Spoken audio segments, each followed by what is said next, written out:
des démonstrations ou d'autres événements qu'on a fait pour Flutter pour des retours d'expérience sur des POC. Là, c'est le deuxième année, on va essayer de continuer.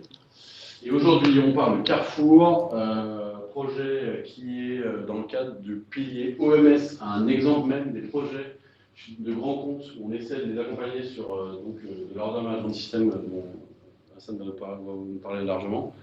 Et donc, c'est un projet qui est vraiment représentatif de ce qu'on essaie de mettre en place au sein de Neo9 et pour nos clients sur le pilier OMS.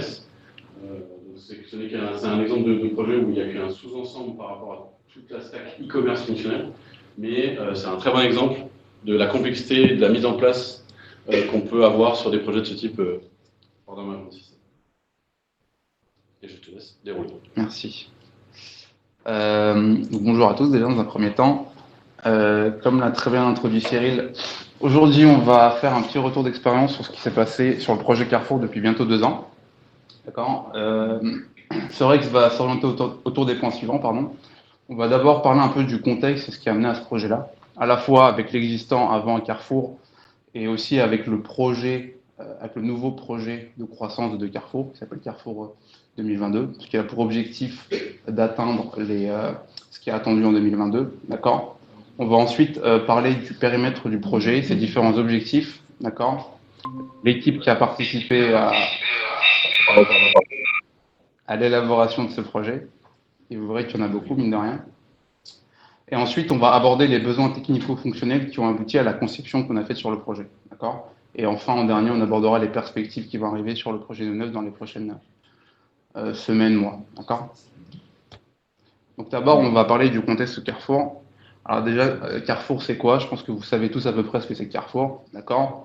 Mais en termes de chiffres, ça représentait, en tout cas, en 2016, 84 milliards d'euros de CA, avec très peu d'e-commerce. Oui, c'est quand même 1,2 milliard, mais c'est pas énorme comparé au reste, d'accord. Donc la principale activité de Carrefour à l'époque, avant ce grand plan dont on va parler ensuite, c'est des hypermarchés, des supermarchés, des supérettes de proximité et aussi un service réservé aux professionnels qui s'appelle Cash & Carry, que vous ne connaissez pas forcément, mais c'est de la vente en gros pour professionnels. Concernant son e-commerce, donc par rapport aux 1,2 milliard dont on a parlé avant, il y avait 3 choses. Il y avait le drive, il y avait Carrefour au shop qui était la livraison à domicile, et il y avait la partie vente en ligne entre guillemets de rue du commerce et Top Achat. D'accord. Je pense que vous les connaissez tous. Là, juste pour visualiser un peu, c'est le site actuel, mais on y reviendra plus tard. Ça, c'est l'ancien site Carrefour au shop. Et ça, c'est rue du commerce que vous connaissez sûrement et Top Achat. D'accord. Sachant que rue du commerce a été revendue, mais on en reparlera un peu plus tard. D'accord. Maintenant, on peut s'intéresser quand même à la part d'alimentaire dans cette partie e-commerce, d'accord, parce que c'est sur ça que veut s'axer Carrefour dans les prochaines années. Avant même de commencer leur véritable plan de changement, ils étaient déjà un acteur majeur quand même du marché alimentaire sur Internet, derrière Leclerc et Amazon. Ok. Donc en gros, on a 15%, je crois, Amazon de souvenirs, on a 24 et quelques guides Leclerc Drive et on a 14,8% pour Carrefour. D'accord. 44%, bah, c'est le reste. Et si on regarde un peu l'évolution de leur chiffre d'affaires dans ce domaine du e-commerce, on constate une bonne évolution, sachant que la différence qu'on constate entre 2016 et 2017, c'est notamment dû à la revente de rue du commerce. D'accord. Mais on constate qu'en 2018, même sur rue du commerce, ils ont quand même dépassé ce qu'ils avaient avant en 2016 avec rue du commerce. Donc voilà, donc Carrefour veut axer sa croissance et sa rentabilité sur le e-commerce alimentaire, et c'est ce qu'on va voir maintenant.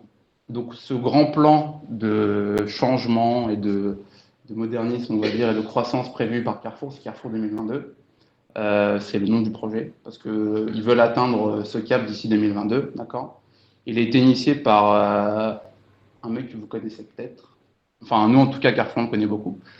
C'est Alexandre Bompard, qui avant était le PDG de Fnac Darty. Non, juste Fnac, je crois que c'est avant la liaison. Et c'est lui qui a un peu changé l'image de la Fnac et qui a un peu restructuré son mode de fonctionnement. D'accord. Et donc, son but pour Carrefour, c'est de transformer Carrefour pour que ça devienne le leader mondial de la transition alimentaire pour tous, à savoir que Carrefour, enfin il le dit d'ailleurs, au 19e siècle, c'est axé sur l'accès à la consommation, entre guillemets, avec tous les hyper, etc. Et là, la question, c'est s'adapter aux consommateurs et à leur mode de consommation qui évolue. D'accord. Donc, plus orienté e-commerce et commerce sur Internet. Cette évolution est basée sur 4 axes de transformation, d'accord, qu'on va voir tout de suite. L'un qui est basé sur des changements au niveau de l'organisation de Carrefour, donc ça on va passer très rapidement parce que c'est pas ce qui nous intéresse le plus, avec une organisation simplifiée, en faisant partir des gens déjà, ça aide, mais uniquement sur du volontariat bien sûr. C'est que les mecs qui étaient capables de retrouver du boulot qui sont partis, donc c'est que les meilleurs. Exactement. Exactement. Il y avait une volonté aussi dans cette organisation de se centrer sur des projets orientés clients. Ça veut dire qu'en gros, tous les projets annexes qui ne servent pas à grand-chose et qui n'ont pas forcément de valeur ajoutée à ce niveau-là sont arrêtés au profit de projets beaucoup plus centrés sur le besoin du client. Il y a une réduction des niveaux hiérarchiques, mais ça on s'en fout un peu. Et il y a une volonté d'aligner les différentes équipes sur des objectifs communs. Et c'est pour ça qu'il y a eu tout ce projet Carrefour 2022 avec un but à atteindre, etc. Et l'autre partie au niveau organisationnel, c'est une ouverture, on va dire, avec notamment des partenariats, qu'on apprécie ou pas. Que ce soit avec Fnac Darty, showroom privé ou nos amis de Sapiens. Et une culture toujours orientée autour du besoin du client. L'autre axe était basé sur la productivité et la compétitivité. Globalement, c'est plein de moyens mis en place pour réduire les coûts, gagner 2 milliards d'euros qui sont réinvestis ensuite dans la croissance de la boîte. Donc ça, stratégiquement, je ne sais pas trop comment ça se met en place, mais c'est la volonté de Carrefour. Le troisième pilier, c'est la qualité alimentaire, d'accord. C'est un plan pour redorer plus ou moins l'image de Carrefour pour qu'on voit ce qui est vendu par Carrefour comme étant quelque chose de qualité, comme un gage de qualité, d'accord. Il y a 2 points importants, c'est miser sur les produits frais de qualité et démocratiser le bio, d'accord, pour une alimentation plus saine. Et dans les produits, dans ces 2 aspects-là, on retrouve aussi le côté, on va essayer de miser sur la marque distributeur avec avec tout un côté marketing, on en parle plus tard. Bref. Ce côté marketing-là, ça ressort avec des plans stratégiques comme Act for Food. Je ne sais pas si vous en avez entendu parler ou pas. Il y a pas mal de pubs à la télé qui passent et tout, avec des insultes entre autres. Non, ça vous dit rien? Je parle encore à la dame. Bref, voilà. Et ça, en gros, c'est juste un plan stratégique qui permet de miser sur tout ce qui est bio, écologie et consommation responsable. Et ils ont divisé ça, ils ont commencé à diviser ça en différents axes que vous pouvez retrouver sur leur site si ça vous intéresse. Je pense que ça n'intéresse pas grand monde, voilà. Moi, vous le savez. Donc là, vous avez 2 exemples, en gros, sur la manière dont ils essayent de mettre en avant leurs produits. Et tout ça pour un objectif qui est le suivant, atteindre 5 milliards d'euros de chiffre d'affaires sur les produits bio, alors qu'ils étaient à 1,3 milliard d'euros en 2017. Voilà. Et maintenant, on arrive au dernier axe de transformation, qui est celui qui nous intéresse, qui est l'omnicanal, d'accord. C'est dans ce cadre-là qu'on est intervenu aux côtés de Carrefour, parce que c'est au niveau de cet axe de transformation que va intervenir la révolution numérique de Carrefour, où il y aura beaucoup d'investissements pour transformer Carrefour au niveau des SI. D'accord. Il y a 2 choses importantes, il y a 2 projets importants qui se distinguent. Déjà, il y a One Carrefour, qui est une volonté d'avoir un seul point d'entrée pour toutes les ventes e-commerce de Carrefour. D'accord. Avant, pour le drive, il y avait un site. Pour la livraison domicile, il y avait un site. Il n'y avait pas de retrait 2 heures. Enfin bref, c'était très éparpillé. Et là, leur volonté, c'est de faire un seul canal de consommation. Et comme ça, on va pouvoir offrir des offres diversifiées aux clients sans qu'ils soient obligés de passer par 2 sites différents, 3 sites différents. Et l'autre, c'est un OMS pour gérer les commandes, parce que c'est bien de refaire les sites, etc. Mais il faut que tu aies un système derrière assez robuste et assez stable pour gérer toutes les commandes, étant donné qu'en plus de ça, tu mets en place des choses pour avoir plus de clients, fidéliser des clients, donc plus de volumétrie, Donc, il te faut un système derrière qui puisse faire l'affaire. Donc, concrètement, ça ressemble à ça, si on schématise un peu. On a les... j'arrive à choper ma souris. Sur du blanc, c'est pas évident. Voilà. On a les différentes possibilités qu'a le client, à savoir soit livraison de domicile, marketplace, drive, etc., qui passent par le même point d'entrée, d'accord.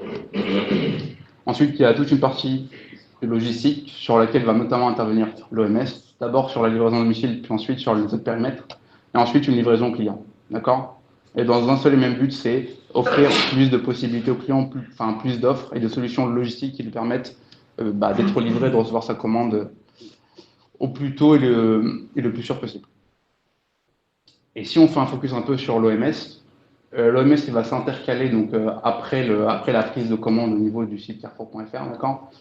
Et lui il va avoir un rôle de chef d'orchestre avec les différents flux. On verra ensuite c'est une partie de ces flux-là, mais c'est globalement il va organiser tout ça et va faire en sorte qu'à partir de la prise de commande, il puisse y avoir une interaction correcte entre les différents flux pour que la commande passe de la prise de commande à la préparation jusqu'à la livraison chez le client. Hop. Et tout ça pour atteindre un objectif de croissance assez important parce qu'ils étaient on l'a vu au début sur le graphique, ils étaient à 850 millions d'euros au départ en 2017 et veulent atteindre 5 milliards d'euros de chiffre d'affaires, donc x6. Et tout ça avec 2,8 milliards d'euros d'investissement. D'accord. Nous, on va grappiller un peu dans ces 2,8 milliards. Ok, donc maintenant, on va aborder un peu plus précisément le périmètre du projet. D'accord. Donc, ce qu'il y avait avant et ce qui a amené, et ce que va amener du coup l'OMS qu'on a développé chez Carrefour. Donc là, je vous montre rapidement à quoi ressemblait, je pense que vous vous en souvenez, mais le site dégueulasse de tout à l'heure, c'est ça, c'est ce qu'il y avait avant.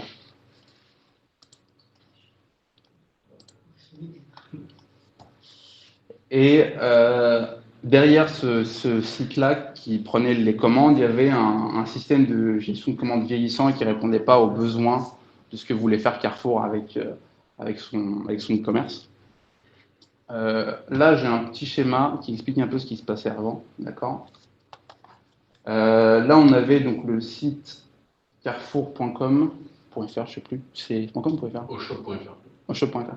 Okay. Où il y avait la prise de commande. Toutes les inventions de commande étaient envoyées à un système qui s'appelait Velec, ici. Et lui, il générait un beau fichier BT301 en XML qu'il envoyait via SOAP à ce système-là, Hermod, d'accord. Et lui, il s'occupait d'interagir avec tous les entrepôts de préparation pour dire j'ai telle commande, alors est-ce que tu peux s'il te plaît me préparer les 6 bouteilles de machin, etc. Ensuite, les préparateurs, donc les entrepôts, envoient un retour pour dire ce qu'ils ont pu préparer, parce qu'ils peuvent ne pas avoir de stock ou autre, à ce système-là, via des fichiers, un système d'échange assez archaïque. Je vous montrerai des exemples après. Et à la suite de ça, on reste encore sur du fichier parce que c'est fun, et on va envoyer un autre XML pour remonter le statut de la commande et éventuellement 2-3 informations supplémentaires. Et comme ça, on peut visualiser l'état de la commande sur le site. D'accord. Et ben, l'OMS, ce qu'il va faire au départ, c'est surtout remplacer cette grosse brique-là, Hermod. Parce qu'elle a plein de contraintes que Carrefour ne veut plus garder, tout simplement. Alors déjà, ça coûte très cher. Alors, je ne suis pas sûr des chiffres, mais les chiffres qu'on m'a donnés, c'était 200 000 euros par mois, je crois. 200 000 euros par mois pour coût de licence applicatif et coût du data center. Voilà. Et empreinte carbone, c'est pas ouf quand même. Et empreinte carbone, je ne suis pas sûr que ce soit vu pour l'OMS. Oui, alors l'OMS sur Azure, supervisé par GCP, alors je le dis tout de suite. Ça, faut pas le dire. Et du coup, ouais. Et il y a d'autres inconvénients. Certes, ça coûte cher, mais il y a plusieurs autres inconvénients. Déjà, Hermod va faire des traitements de commandes via des batchs séquentiels. Donc, niveau perf, c'est pas non plus extraordinaire. D'accord. En termes de monitoring, c'est dégueulasse. C'est très compliqué d'avoir un visuel, un état précis du statut de la commande, de l'état de la commande plutôt. Les évolutivités sont très compliquées parce que c'est une grosse brique. Donc dès que tu veux faire évoluer un gros truc, forcément c'est la merde. Et il n'y a pas vraiment de clarté par rapport aux process métiers qui sont exécutés dans cette grosse brique-là. Surtout qu'à Carrefour, en termes de documentation, c'est pas trop ça. Donc, ils définissent un process métier à un moment donné, il évolue d'une certaine manière, mais on n'a aucun moyen de savoir comment il évolue. Il y a peut-être eu un bug à un moment donné, ça a été corrigé comme ça, du coup ça marche comme ça maintenant. Mais du coup, ça fait, il y a une certaine opacité au niveau de ce qui se passe là-dedans. Donc dès qu'il y a un problème, c'est d'autant plus difficile à corriger. Donc voilà, ça c'était les principaux défauts du système de gestion de commande qu'il y avait avant. D'accord ? Et donc l'objectif du projet, c'est du coup d'arriver, de mettre en place un MS qui va justement pallier à ces problématiques-là et offrir un système beaucoup plus robuste et qui répond mieux aux besoins de Carrefour. Et l'objectif du coup du MVP, enfin maintenant c'est plus vraiment MVP, mais au départ du MVP de ce qui a été fait par Neuf, c'est d'abord de prendre dans un premier temps tout ce qui est Carrefour livré chez vous, donc avant ce qui s'appelait Au-Shop, donc la livraison à domicile, pardon. Et ce MVP-là, elle est déployée sur des entrepôts progressivement. Ce qu'il faut savoir, c'est que pour la livraison à domicile, il y a 3 entrepôts en France qui font ça, uniquement pour Carrefour. Il y en a 2 en région parisienne, un à Villeneuve-la-Garenne, un à Vitry, et un autre dans la région lyonnaise, je crois, c'est ça? Tout à fait. Qui est Vénissieux. D'accord? Donc en fonction de ta zone géographique, déjà d'un, je ne peux pas être livré partout. Même si, bon, là, ils peuvent à peu près livrer à peu près partout. Et du coup, à partir du moment où tu fais une commande, en fonction de là où tu es, ta commande sera préparée dans l'entrepôt qui correspond à ta zone. Donc là, l'idée avec ce premier MVP, c'était d'abord de le déployer sur le plus gros, à savoir Vitry, d'accord, de tester la robustesse, voir comment ça marche, si c'était concluant, basculer au fur et à mesure les 2 autres entrepôts, d'accord. Et donc, c'est pour ça qu'on a fait ce MVP OMS, ce que je viens de vous décrire, pour qu'on ait un système de commande robuste et qui répond aux besoins, tout simplement, d'accord. Et en annexe par rapport à ça, il y a une partie aux médias qui permet d'avoir une certaine visualisation, un suivi des commandes pour le service client, avec toute une partie administration. Mais ça, j'y reviendrai plus tard, je vous montrerai un peu à quoi ça sert. En plus de ça, on a beaucoup parlé de la partie logistique en termes de prise de commande, préparation de commande, livraison de commande, mais il y a aussi toute la partie facturation et collecte qui est gérée par la partie Scribe One Invoice, qui est une partie qui n'a pas été développée par le Neuf, mais par d'autres équipes à Carrefour. D'accord. Donc ça, on ne veut pas trop s'axer dessus, c'est pas ce qui nous intéresse le plus. D'accord. Nous, ce qui nous intéresse le plus, c'est la partie Maestro. D'accord. C'était le nom de l'équipe à l'époque, parce que on était les chefs d'orchestre de la prise de commande et de son évolution jusqu'à la livraison. Hop. Alors ça, on a vu ce qui était prévu à peu près pour les MVP, etc., et ce qui a été fait pour les MVP. À moyen terme, les objectifs du projet étaient les suivants. La mise en place d'une marketplace alimentaire. Bon, maintenant, c'est plus trop à moyen terme, vu que c'est ce qu'on fait actuellement et c'est ce qui va être mis en prod dans les prochaines semaines. D'accord. Et cette volonté de mettre ça en place, c'est aussi pour se mettre à niveau par rapport à des concurrents comme Amazon et Monoprix ou Auchan. Sachant que Auchan, par contre, ils n'ont pas uniquement une marketplace alimentaire, mais je crois que c'est global. Ils ont une marketplace générique, si je dis pas de bêtises. Il me semble aussi. Et en plus de ça, une fois que le MVP était mis en place, améliorer la partie monitoring des process du workflow pour avoir une vision encore plus réaliste, encore plus véridique de ce qui se passe et pouvoir interagir sur une commande quand il faut. À plus long terme, les objectifs, c'était d'enlever la brique VLEC qu'on a vue auparavant. Je ne sais pas si vous vous souvenez, entre la prise de commande sur le site et l'arrivée côté Hermode maintenant chez nous.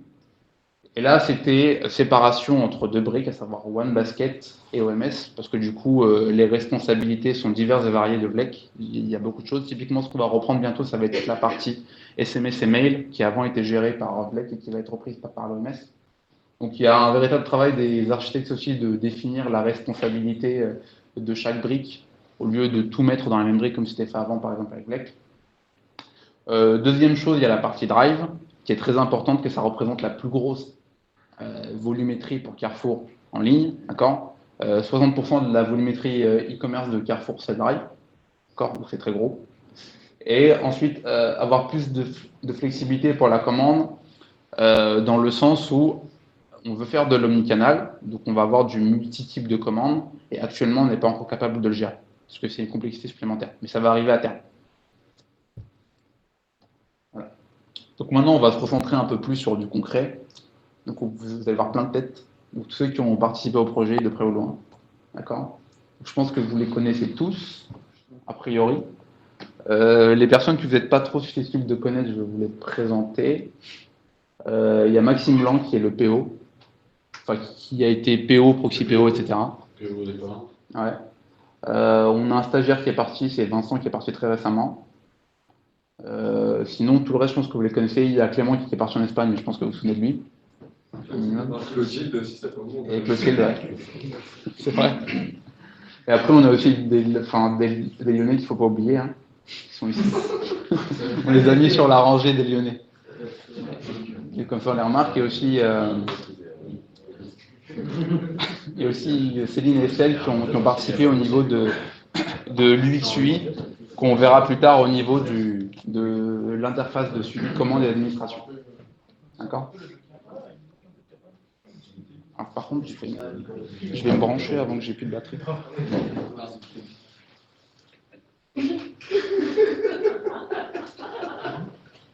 Ah, ça allait prendre, c'est ça ?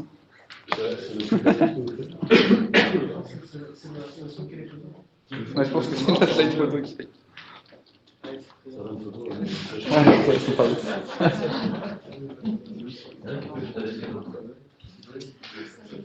Donc on parlait des données juste avant.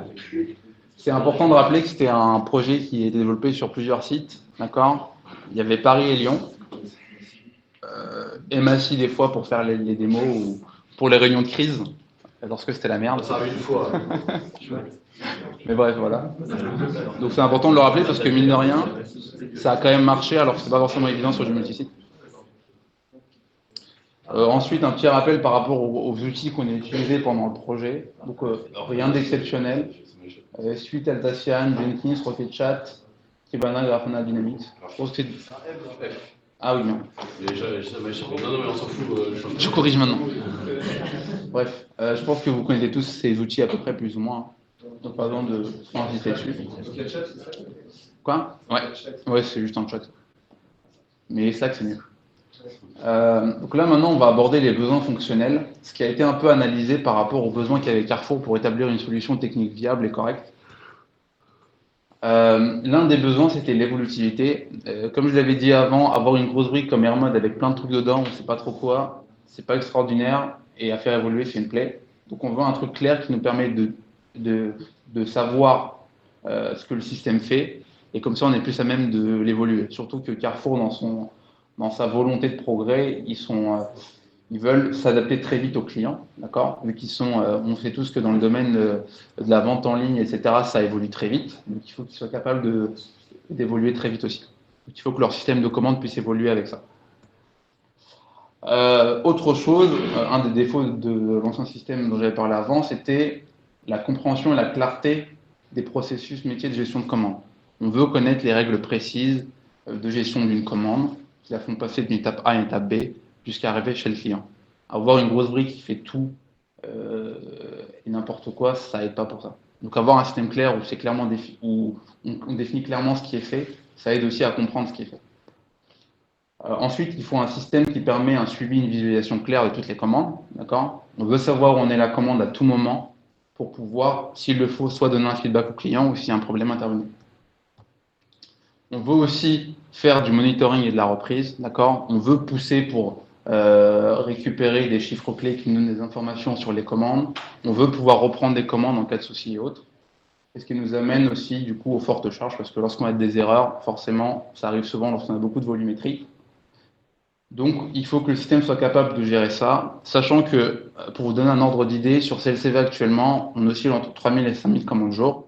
D'accord ? Mais avec le drive, on est à minimum 50 000. Donc, c'est un gap assez énorme.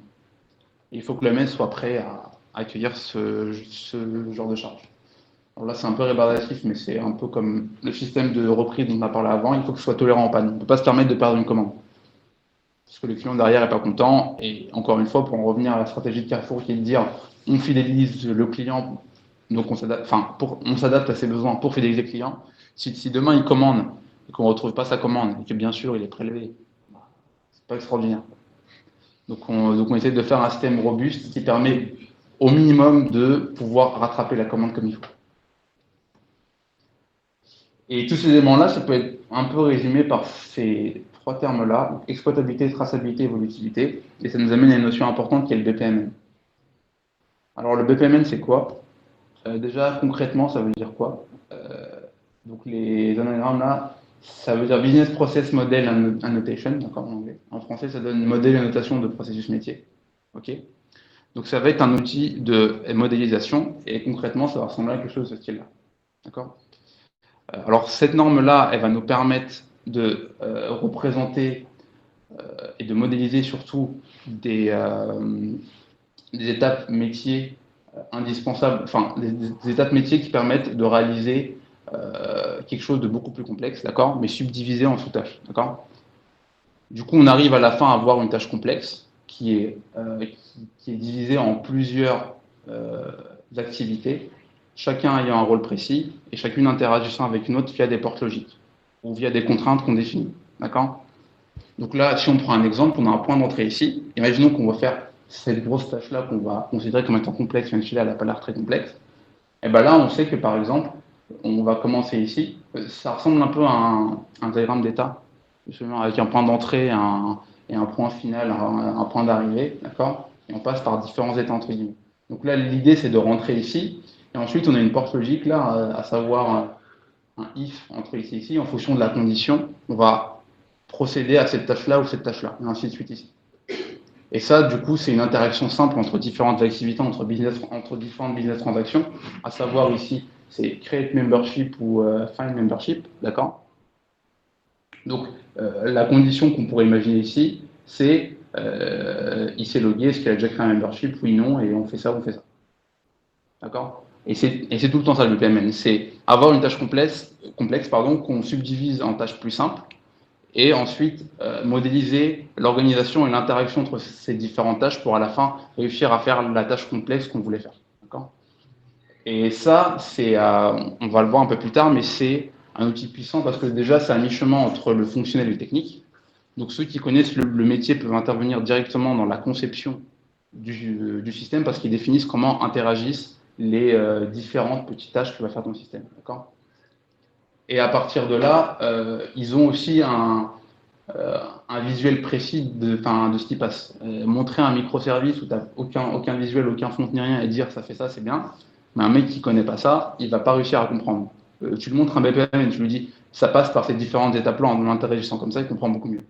Et il sait que là, il va faire une abstraction en disant que c'est une boîte noire qui fait ça. Voilà. Donc c'est assez fort et puissant pour ça. Et en plus de ça, c'est un système qui est événementiel et qui permet de gérer donc avec ça différents cas qu'on peut rencontrer. D'accord. Je crois que c'est à peu près tout. Donc ça, c'est la norme. Donc c'est juste une norme de modélisation. Donc vous imaginez que c'est des fichiers .bpmn dans lesquels on modélise ça. Ok. Un peu comme de l'UML, mais différent, on va dire. D'accord. Mais c'est juste un fichier de modélisation. D'accord. Donc c'est une représentation. Et pour aller plus loin, pour pouvoir utiliser ça, il nous faut ce qu'on appelle un moteur de workflow. D'accord. En l'occurrence là, BPMN. Et c'est là que va intervenir Camunda, dont vous avez sûrement déjà entendu parler, d'accord. Parce que lui, il va être capable de comprendre ces BPMN, de les interpréter, et via une librairie, de pouvoir interagir avec ce BPMN-là, d'accord. On peut décider demain, à partir de ces BPMN-là, d'associer ça à une véritable tâche derrière. On va coder que, par exemple, je sais pas, il va créer un objet membership et il va le sauvegarder en base, par exemple. Donc voilà, donc on arrive à un système, donc Camunda, qui va lire et qui va l'interpréter et qui va permettre de corréler ça derrière à une véritable fonction. D'accord. Donc c'est une plateforme open source, d'accord. Et elle offre aussi une interface de visualisation qui permet de voir les BPMN en action. Je vous montrerai plus tard, mais l'idée c'est qu'on retrouve ce BPMN là, par exemple, qui est au-dessus, d'accord. Et lorsque Camunda va lire les BPMN, il y aura une interface où on pourra voir ces BPMN. Et dès qu'il y aura, à un moment donné, une action qui sera lancée, à savoir, par exemple, créer le membership, on verra très bien au niveau de l'interface qu'on a quelque chose qui se passe à ce niveau-là.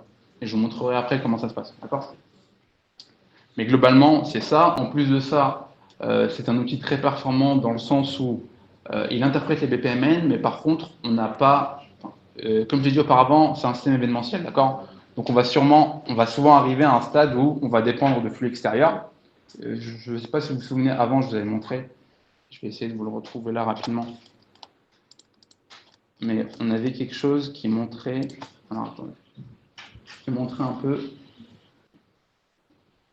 ce que ça va faire l'OMS. Voilà. Et là, l'OMS, il va interagir avec beaucoup de flux. D'accord. Et il faut qu'il récupère les informations que le flux va lui envoyer, qu'il interprète ce qu'il lui a envoyé, qu'il prenne des décisions avec ça. D'accord. Via les BPMN qu'on a vu auparavant, qui lui donnent et qui lui disent comment orienter, enfin, comment s'orienter et comment prendre une décision en fonction de l'information. D'accord. Donc, l'OMS, il va recevoir ça, et en fonction des informations qu'il va recevoir, il va prendre les décisions adéquates, donc aller vers telle branche ou telle branche. On va revenir. Hop. Il va vraiment avoir un rôle de maestro, donc de chef d'orchestre, et va aller chercher l'information là où il faut, l'utiliser et prendre des décisions en fonction de la modélisation VVMN qu'on a fait. D'accord. Et ça va être très performant parce qu'il fonctionne en interne avec une base de données relationnelle. D'accord. En l'occurrence, sur Carrefour, c'est Postgre. Et ce qu'il va faire, en fait, c'est que pour chaque process qu'il va instancier, je vous montrerai plus tard concrètement à quoi ça ressemble, donc pour chaque processus qu'il va lancer, imaginons qu'ici, on lance un membership, il va sauvegarder à un moment donné l'état du workflow dans sa base de données. Donc si demain, on attend, par exemple, un événement d'attente, on envoie la commande pour qu'elle soit préparée et qu'elle arrivera que demain, ou après-demain, ou dans 3 jours, on n'a pas un thread qui attend quoi que ce soit. Ce que fait Camunda, c'est qu'il va tout simplement prendre l'état du workflow, il va stocker les informations relatives à cet état-là dans sa base de données, et dès qu'il aura un événement déclenchant, il va juste reprendre l'état du workflow et va le faire avancer comme il faut. Voilà. Il sauvegarde à tout moment l'état du workflow, ou en tout cas de la process instance qui a été lancée. Donc c'est véritablement le cœur de l'orchestration, et c'est la vraie valeur ajoutée de l'OMS. C'est cet orchestrateur qui, via les BPMN, va prendre les bonnes décisions pour faire avancer la commande de sa prise à partir du moment où le client prend sa commande jusqu'au moment où il est livré chez lui. Donc, on a un workflow complexe, on l'a vu, même s'il est subdivisé en plein de petites activités.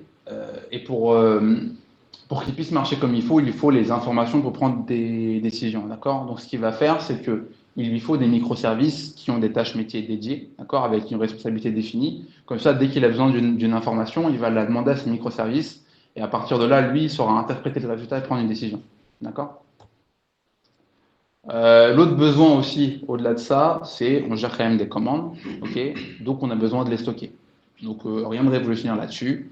On a du NoSQL, on stocke ça en documents, selon un format précis qui est le format AG5, dont on parlera peut-être plus tard, d'accord.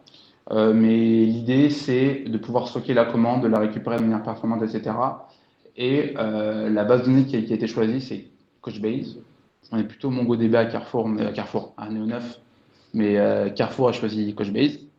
Ils le regrettent un peu maintenant parce qu'ils savent, ils savent plus trop du coup comment se démerder avec, même s'ils ont fait venir des experts. Mais globalement, j'en reparlerai plus tard, mais ce qui était vendu par Couchbase, c'était que c'était une solution très industrialisable, on est d'accord, qui était très scalable et qui permettait de répondre à un besoin en haute charge, etc., sans problème. Non, il y a une différence structurelle. Mais ouais, je suis pas expert, donc il faudra voir que c'est pour ça. On va avaler, ça marchait moins bien composé que sur ton laptop. Donc voilà, ensuite, on a un besoin d'intégration continue. C'était très compliqué à Carrefour, ça, de mettre en place. Il y a Victor qui nous a aidé un peu au début. Puis finalement, ils ont pris la main et voilà. Mais globalement, on a un peu accompagné Carrefour sur le sujet. Puis à la fin, on avait tout ce qu'il y a de plus classique, à savoir un environnement dev, feed, démo, sync, perf, prod, pré-prod. Et voilà. Et on essaye de tendre vers la mise en place d'environnements éphémères, que j'en parlerai après dans les perspectives, avec Kubernetes et tout. Et enfin, le cockpit Omega. C'était un besoin aussi d'avoir un outil précis qui nous permettait de visualiser les commandes et pour administrer certains éléments logistiques dont je parlerai plus tard. Et c'est cet outil-là qui est utilisé par le service client pour pouvoir faire pas mal d'actions sur les commandes, rembourser des commandes, etc. Mais je vous montrerai aussi après ça. Et ça ressemble à peu près à ça. Mais je vous montrerai en vrai, c'est mieux. Un autre des besoins, c'était la scalabilité, la gestion des flux, parce qu'on a différents types de flux. On a du fichier, on a du HTTP, on a plein de choses, d'accord. et avoir une bonne performance, encore une fois. Donc ça, les flux, je viens d'en parler. On a du reste et du SOAP, sinon c'est pas drôle. Et enfin, on arrive à la conception technique. D'accord ? Donc là, on a vu tous les besoins qu'avait Carrefour pour son système de gestion de commande. Là, on va voir un peu la conception technique qui en est ressortie. Alors, juste avant, je vais vous montrer un petit schéma d'archi pour vous expliquer un peu. Alors, c'est normal que ça parte tout de suite. Alors, ça c'est ce qu'il y avait avant. Hein. C'est ça ce qu'il y avait avant avec, ici, on a Hermod. Non, ça c'est, je rappelle, ouais, c'est Hermod. Et nous, en fait, ce qu'on va faire, c'est que ce truc-là, on va le jarter et on va mettre l'OMS à l'intérieur. Donc, c'est pour vous dire à quel point l'OMS est central. À l'intérieur. Non, à l'intérieur, à la place, pardon. Enfin, à l'intérieur du schéma d'archi. Ah oui. C'est ce que je veux dire. Mais c'est pour dire que là, on va avoir un OMS qui, au final, in fine, hein, c'est pas forcément le cas maintenant exactement, va être vraiment au milieu de tout, en fait. Elle va être capable d'interagir avec tout le monde et de prendre les bonnes décisions à partir de ce qu'il reçoit comme information. Je reviens à la presse. Faut juste que je... C'est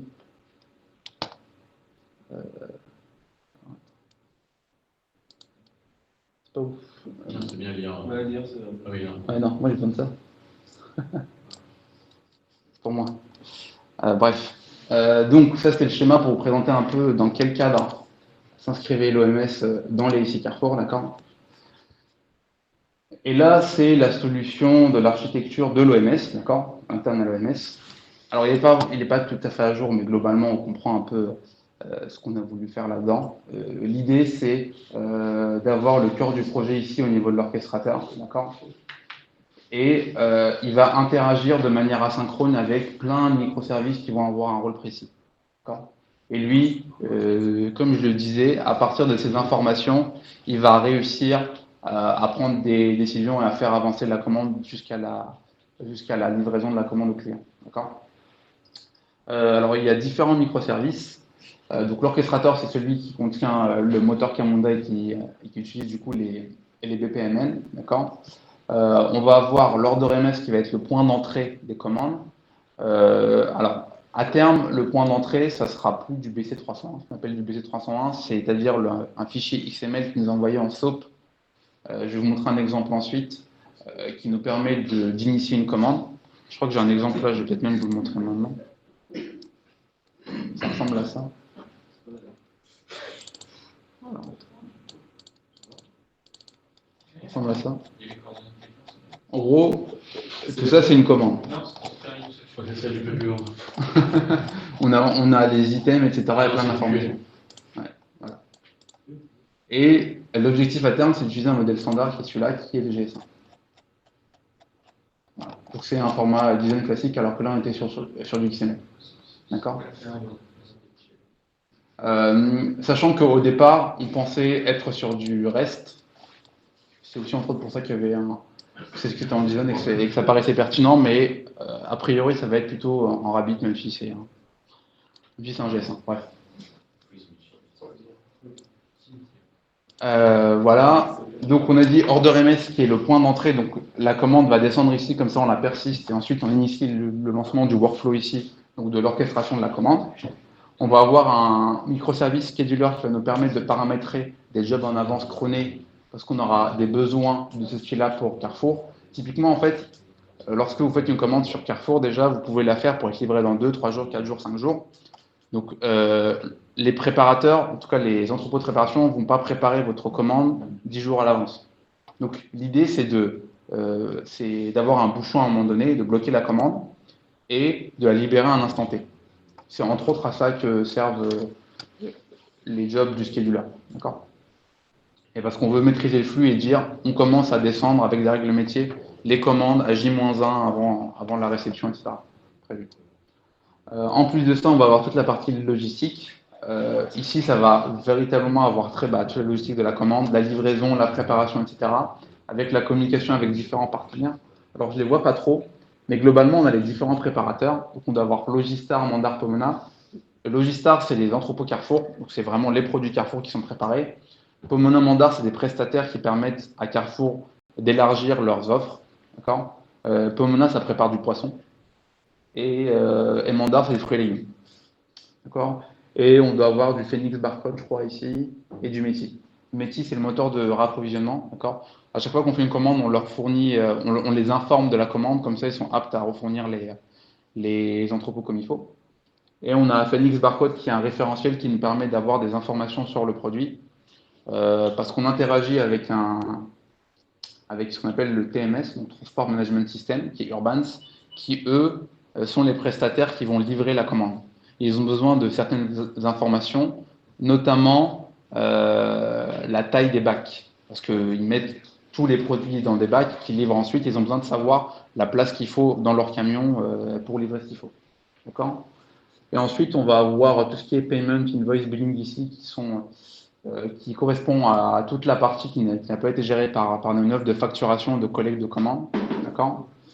Et en dernier, on a l'order publisher qui va nous permettre de gérer certaines publications pour certaines briques de Carrefour, à savoir VLEC qui est encore resté, qui est la brique qui se situe juste après la prise de commande, pour qu'on les informe via fichier, encore une fois, de l'avancement de la commande.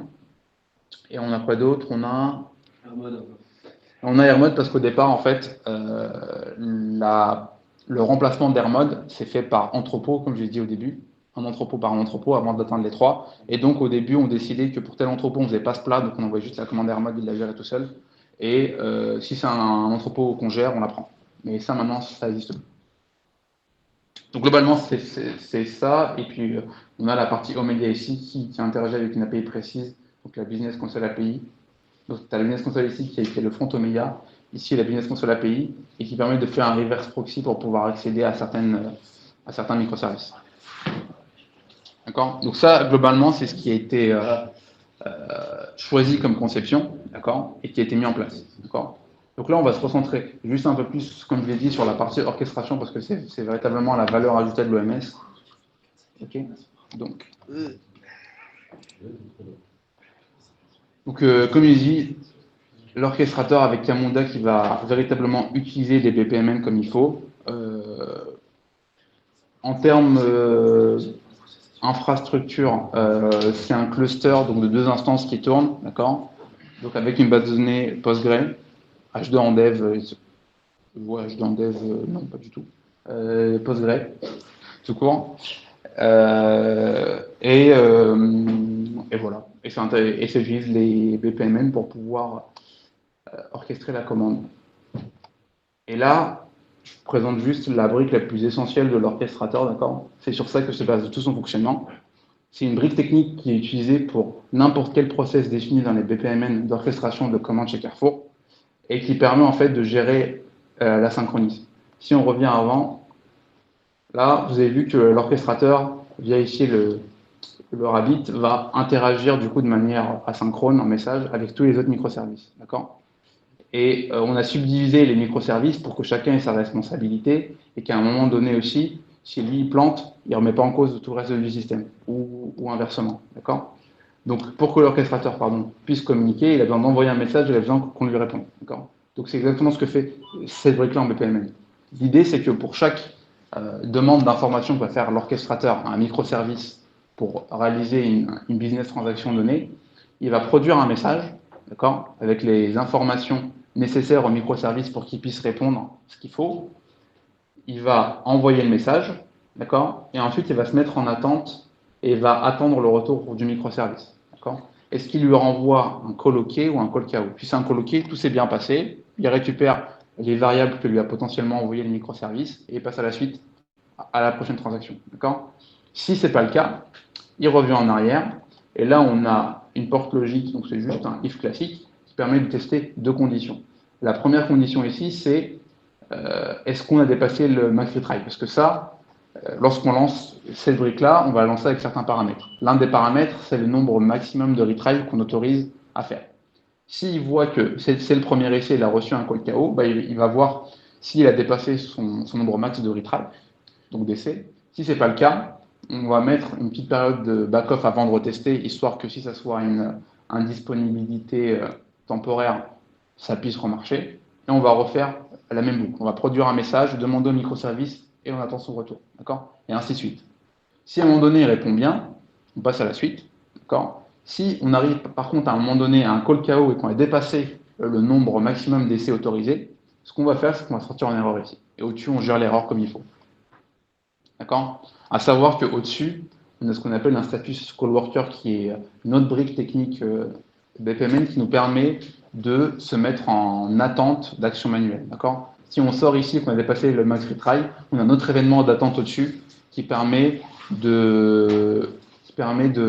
comment dire, de pouvoir interagir avec la brique et lui dire ce qu'il doit faire. Est-ce qu'il doit sortir, est-ce qu'il doit réessayer autre. Ce qui fait qu'on aboutit au final à un workflow de ce style-là. Alors ça, c'est juste pour CLCV, d'accord. Sachez que chaque petite brique ici correspond à un sous-workflow qui contient d'autres briques et ainsi de suite, d'accord. Ça, c'est juste le chemin global. Et il faut vous imaginer que pour chacune ce qu'on appelle des activités ici, on a plein d'autres BPMN avec des interactions diverses et variées. D'accord. Mais l'idée, c'est ça en fait. Et au final, on arrive à un workflow global qui passe par les différentes étapes décrites au-dessus, là, à savoir vérifier que la commande est bien bonne pour être orchestrée, d'accord. La catégoriser parce que demain, on peut recevoir plusieurs types de commandes, à savoir une commande drive, une commande marketplace, une commande en livraison, d'accord. Affecter ça à un entrepôt pour qu'il puisse préparer la commande, d'accord, puisque l'on est dans le cadre de la livraison à domicile, donc on doit demander aux entrepôts de préparer la commande. Notifier le moteur d'appro pour qu'il puisse réapprovisionner l'entrepôt pour pas qu'il se retrouve sans stock, d'accord. Attendre ce dont je parlais tout à l'heure, là, soit qu'il y a un petit timer qui correspond ici à la gateway d'attente ici, c'est attendre ce qu'on appelle le cut-off, c'est-à-dire le bon moment pour demander aux entrepôts de préparer la commande parce qu'elle va être livrée bientôt. D'accord. Ensuite, envoyer en préparation, une fois que c'est le bon moment. Suivre la préparation, ça c'est les fameux flux fichiers dont je vous parlais avant. Je vais voir si j'ai un exemple pour vous montrer à quel point c'est... Oula. C'est bordel. Je vais lancer. Tac. Alors là, je vais juste vous montrer un flux qui est assez invraisemblable à notre époque. Qui est... Ça, c'est ce que renvoie... C'est ce que renvoie un entrepôt Carrefour lorsqu'il a fini de préparer la commande. D'accord. Ça ressemble à ça. C'est extrêmement clair. Voilà. Ça veut dire j'ai préparé la commande avec telle quantité et elle est prête à être livrée. Ça, c'est une boîte de temps. Donc là, c'est ce qu'on appelle la partie CMD, d'accord. C'est pour informer que la commande est prête à être livrée. Et ça, c'est la partie EXP avec chacun des items, donc chacun des produits et la quantité préparée. Bref, c'est pas extraordinaire. Ouais. Tu dois lire chaque. En fait, en gros, on utilise Binio pour modéliser ça en objet Java, quoi. Et une fois qu'on a fait ça, en fait, on interprète simplement ce qu'il faut à l'intérieur. Parce qu'en fait, voilà, en fait, Fichier à taille fixe. Donc en fait, c'est ça exactement. C'est selon la position des caractères, tu sais. Tu sais qu'entre là et là, tu as. C'est ça. C'est super à l'aise dans business. Le seul truc compréhensible, c'est la zone de préparation ici. Non, mais même C'est Pratiquement non, mais si tu exécutes pas. Je pense que personne ne va en parler immédiatement. De quoi? C'est quoi la librairie qu'on utilise pour arriver à démerder? C'est Binio. C'est les librairies. Je te donne le modèle. Le modèle, c'est ça. Ouais, c'est ça. Temps à temps, ça représente ça, Ça. un champ métier, ainsi de suite. Et du coup, effectivement, après, tu lui décris le fichier. Et du coup, il te sort un Pojo Java avec tout ce qu'il faut dedans. Mais C'est là que ça reconnaît pas que une position. Je montre les références. Bon, bref, voilà. Enfin, tout ça pour dire que les flux de préparation Logistar, c'est pas extraordinaire. Bref. Donc, on se recentre sur le sujet, tout le monde parle. Ensuite, une fois qu'on a réussi à décrypter les fichiers et qu'on a réussi à comprendre ce qu'ils voulaient dire, on sait ce qu'a pu préparer l'entrepôt. Donc, on informe ce qu'on appelle donc TMS, donc le Transport Management System, de ce qu'il va livrer en fait. On lui dit, tiens, tu vas livrer telle commande, elle est prête, vas-y, livre-la et tu auras besoin de 5-6 bacs, etc. Machin. Donc, c'est livré. D'accord? C'est ce qu'on appelle ici envoyant en livraison. Et, pardon, hein, c'est ça. Et ensuite, du coup, on va collecter la commande, d'accord? Et on va suivre la livraison, pardon, jusqu'à ce qu'elle arrive chez le client, d'accord? Et ça, on va le faire notamment via Omega et aussi via la visualisation. Donc là, je vais juste vous faire une petite vidéo qu'on a. Alors, elle date un peu, mais c'est la vidéo de présentation un peu de ce que fait CLCV. Alors, par contre, on n'aura sûrement pas le son à tous les. Ah non, on voit qu'on a HDMI. HDMI, mais Ouais, après, pardon. Par contre, il y a un. besoin de se connecter. ah non, faut que tu lui demandes de te mettre au moins ton PC. Pas du son. Non, mais sinon, c'est pas grave, ça, je crois. Ah, je ferai la voix.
Du coup, c'est la scène, c'est la scène, c'est la scène, c'est la scène, c'est la scène. Point attends.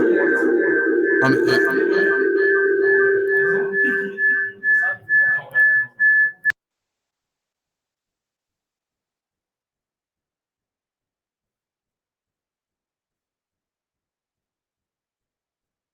Ah. J'ai appuyé sur le bouton.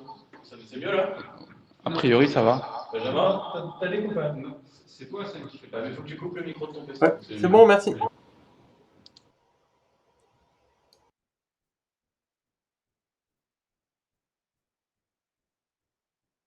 Problème, vas-y. Et là, le mien est coupé de micro. Bah non. Tourne une poutre dessus. Ouais, je vais couper le son. Ah oui, c'est la boucle Ouais. de cet son. C'est bon. Donc, du coup, je vais m'identifier au sein de Carrefour. Hein. Donc là, c'est connecté au VPN. C'est le basse aussi. Ouais. Non, là, c'est le SSO de Carrefour. C'est le SSO de Carrefour.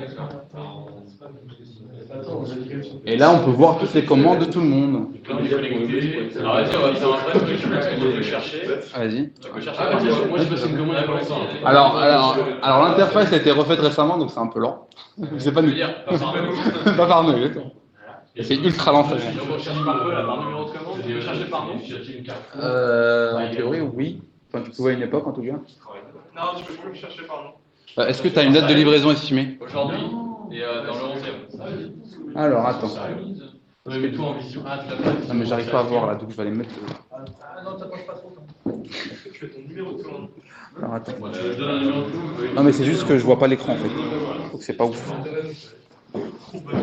Alors, Faut avoir tout le commande. Ouais, alors, c'est dangereux ou pas? donc c'est date de statut, fromage. Qu'est-ce qu'on va paquer dans les 27 de préservatif? Ah, mes codes postales déjà. Est-ce qu'on va l'avoir directement? Comment on va peut-être y arriver? Sur 10 808, Je vais chercher quoi. Aujourd'hui, il est Moi, c'est long comme ça, là. parce que ça a été refait par nous. développé et que justement code V. Que je vais. C'est 10 808 commandes en tout, c'est 10 000. Ah, il y en a que 97, ça va. Ah bah ça va. Et il n'y a pas genre. Non, mais c'est bon, on a filé sans éléments. Et comment tu fais pour savoir quand c'est ça? Non, mais t'avais pas un nom? Non mais ils ont enlevé Ah, ça. voilà. Il n'y a pas le nom dans la liste. Non, il y a peut-être un problème de G. Non, ils l'ont ouais, c'est une volonté. Il n'y a pas de numéro de clé de commande? Si, il y a un numéro de commande, mais il faut l'avoir le numéro de commande. Ah bah d'accord. Ah, si, il y a un truc? Ah, bon, tant pour moi. Je veux dire le nombre de colonnes. Ah, oui, c'est vrai, oui, c'est vrai. Je pense que dans 20 minutes on est bon. Tu peux pas Non, ça va. monter le clé. Vous voulez quoi en plus? Bah mais non. Il y a marqué client là pour les clients. Il est où? Il a compris total. Non, mais j'arrive pas à voir en fait. C'est où le client? Bah, il dit client. Qui est le client? Bah, il dit client mais. Le client en dessous. C'est ça que. Ouais mais il dit client c'est Ouais. avec ton Sur, écran il est par pas. numéro de commande là? Mais je crois. Non, bah non. Non filtré dans. Par Carrefour. Non mais attends. Non, mais au pire, là, on a les 97, on le trouve facilement. Non mais je vais te donner vos zéros de commande. Tu l'as toi? Mais enlève les colonnes si tu arrives pas à voir la réalité là. Ah, ça, Quoi? H5 me dit que tu peux le chercher par nom si tu changes Tu changes quoi? la catégorie donc par numéro de commande. Tout en haut. Ah, oui, d'accord. Putain, pour un mec qui a codé ça. Ah, j'ai déjà ça. Ouais. C'est pas une Ah, mais attends, grande attends. Ouais, en haut. Le champ de recherche complètement en haut dans le header. Ah, là? Là, tu changes par numéro de commande. Oh, c'est foireux. Voilà. C'est pas clair du tout. Vas-y. Pardon. Ah, non, vas-y, on voit. C'est au nom de prénom de madame? Oui, A-N-A-B-E-L. A-N-A. Oui, il n'y en aura pas 150. Bah oui, c'est pour ça que. Dernière. Voilà. Alors, on est où Et là? maintenant, tu l'annules. Alors, donc la commande a été préparée, la facture est dispo, paiement accepté. Est-ce qu'on peut aller jusqu'à montrer l'équivalent sur le cockpit? C'est ambitieux. Tu veux voir quoi de faire? Bah, l'équivalent dans le workflow par rapport Ah, bah oui, si on peut. Allez, chez toi, Guillaume, maintenant. Alors, par contre, On a même le G-code. C'est l'arrivée à une porte qui sera fermée. donc, c'est un peu. On va essayer. Je peux bien te dire que t'es livreur. Bonjour. C'est le numéro de commande, ça. Hein. On est d'accord. Votre commande de 140 70 €. C'est le numéro black, ça. Ouais, bon. Faut être un peu patient. Mais sinon, ça marche bien. Donc, on a suivi les précaux. La partie workflow, ça marche bien, en tout cas. D'employés compris. Et voilà, on arrive. Le numéro de commande incorrect? T'as mis un espace à Ah oui. Le black ID, c'est la De quoi? Non, c'est bon, c'est ça. Et en fait, là, il faut juste que j'arrive à choper l'ID en fait, de la commande. Alors, attends, il faut que j'arrive pas à voir, ça me fait. Alors, Quelqu'un peut passer le faire deux. tac. Ah oui, On a réellement commencé il y a une heure. Alors, du coup, ce qu'on va faire, c'est qu'on va essayer de retrouver la commande sur l'OMS, sur le workflow. Sur D'accord. Donc, sur l'orchestrateur. ouais. Là, je vais vous montrer un peu à quoi ressemble l'orchestrateur en prod. Alors, juste un premier truc pour que vous ayez. Bah, super. Je t'ai fait les coups. Je t'ai connecté. Your session might get expired. L'autre canal, c'est 143. Oui, parce qu'on y a accès. On continue les SSH. Ah, Non, n'essayez pas de vous douiller, hein, je te rassure. C'est bien, c'est bien. En fait, tout le mec de Carrefour sur le PC là. Alors, du coup, Alors. c'est offline. Tu peux pas commander, il faut qu'on rebranche le PC normal. Bah, toi qui passe par la connexion Wi-Fi de c'est tout le workflow, il est si petit que ça. C'est le mail. Ouais, mais t'as pas vu. Et, Il y en a 45. ah, tu vas regarder le nombre d'instances là, tu vois, QRV, tu veux. Regarde, 33 000. Voilà. On pourrait dire que t'es seul pour les 112 gros. 000, il y a 112 000 workflows. D'instances créées. Et on a 38 process definition, donc 38 BPM. Il y en a 38. Donc la différence entre définition et En gros, instance. tout ça, c'est des workflows. Définition, c'est la Donc le main workflow, et, c'est tout ça. Et pour chacun, parce que c'est des vues d'incidence. Hein. Et donc, si on prend. Non, mais pour vous donner un exemple. Là, c'est le. Alors, attends, par contre, comment est-ce que. Tu veux l'agrandir? Je veux l'agrandir, mais c'est pas ça normalement. Non, ça c'est pour qu'il s'adapte à la fenêtre. Et du coup, il faut Et celui-là, on peut casser quelque chose. Non, on n'a qu'un compte en lecteur Pardon. seulement. Alors, D'accord, on peut casser un. pour prendre un exemple, là, on fait une catégorisation de la commande, d'accord? Ici. Je vais juste vous montrer à quoi ressemble cette petite case-là, d'accord? Non, pas en cliquant, non, c'est pas sûr. Ça peut cliquer dessus, normalement. Non, parce qu'il n'y a pas de process instancié pour le moment, donc je ne peux pas accéder. Oui, c'est un espace. Un espace. Donc ça. Là, il manque le A. C'est pas tapé. Merci. Merci Voilà. de ton soutien. Donc par exemple, là, ce qu'on a vu, ça représente tout ça. Ah ouais, ça c'est assez compliqué. Pourquoi il y a des nuls à gauche? C'est non, c'est juste on s'en sert pas. Je ne sert pas, ouais, c'est des éléments cons. Tu peux zoomer un peu là? Tu peux expliquer ça? On est où? En gros, tout ça, c'est des process métiers à chaque fois. Une commande, elle passe par un chemin donné en fonction de la commande. Et le texte que tu as, c'est des commentaires? Ouais, c'est pour expliquer ce que ça fait. Ouais. C'est le côté très visuel et qui permet aussi à un mec qui n'a pas codé ça de comprendre ce qui se passe. Et au métier. Et au métier. Au client. Donc voilà. Et comment ça fonctionne? Là, tu peux avoir plusieurs microservices intégrés maintenant? Alors non, là c'est un seul microservice. En fait, il faut que tu imagines juste l'orchestrateur, d'accord, qui a sa librairie Camunda, et Camunda comprend les BPMN, d'accord? Donc lui, il est capable, via sa librairie, tu peux lui dire, tiens, pour ce BPMN-là, lance-moi une instance. Bon, ce qu'on fait en général, c'est que quand on reçoit une commande, on va lui dire, lance-moi une instance du main workflow pour cette commande-là. Du coup, il va instancier tout un contexte. On peut prendre ça, par exemple, avec plusieurs variables ici, d'accord? Et du coup, il instancie véritablement un process à un endroit donné. Tu vois, genre lui, là, il est sur la gateway d'attente. Et ce process-là a un certain contexte, etc. Et dans ton contexte, tu peux lui renseigner des... Tu as différentes variables, etc. Et souvent, la manière dont il va avancer, ça va être via ces variables-là, dont la valeur va être changée, ou tu auras de nouvelles variables qui seront alimentées par les microservices. Mais comment tu fais comment il sait à quel microservice il va demander l'info? En fait, est-ce que tu te souviens de la brique que j'ai montrée tout à l'heure qui produit le message et qui attend un retour?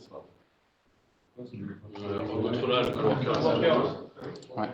Si tu te souviens de ça. Ah, t'as ton petit exemple là? Ouais, ça c'est la base de tout, parce qu'en fait, regarde, on va prendre un exemple. Hein. On va tout de suite le voir.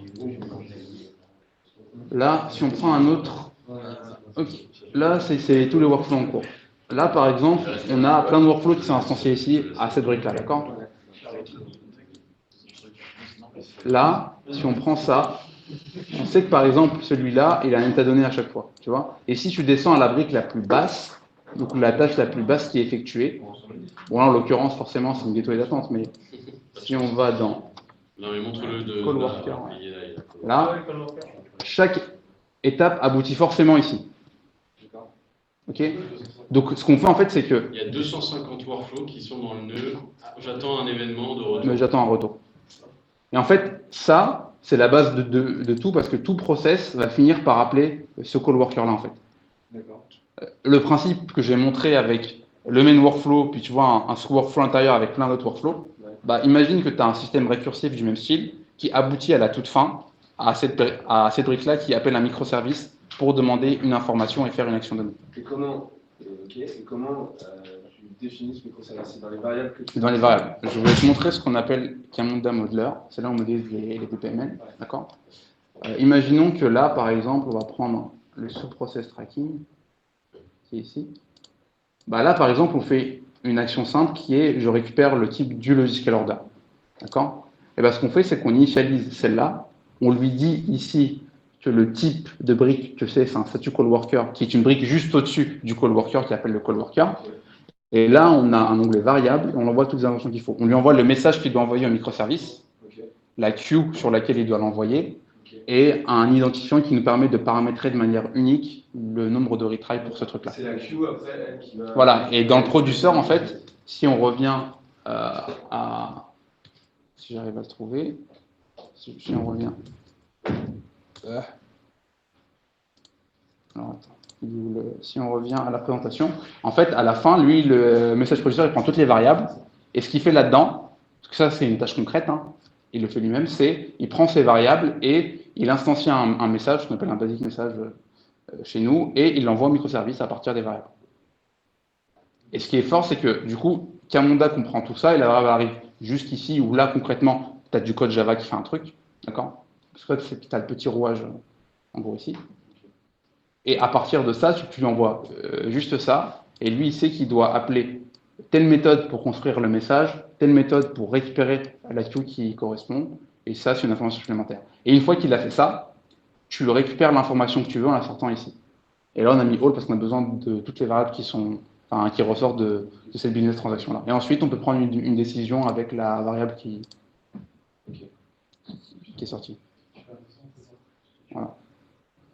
Et tout est comme ça. Ouais. Ces variables permettent d'avoir toujours la même utilisation. Et Tout est basé ça là-dessus. comme un arbre. Et toutes les feuilles des arbres, c'est des call workers. C'est ça.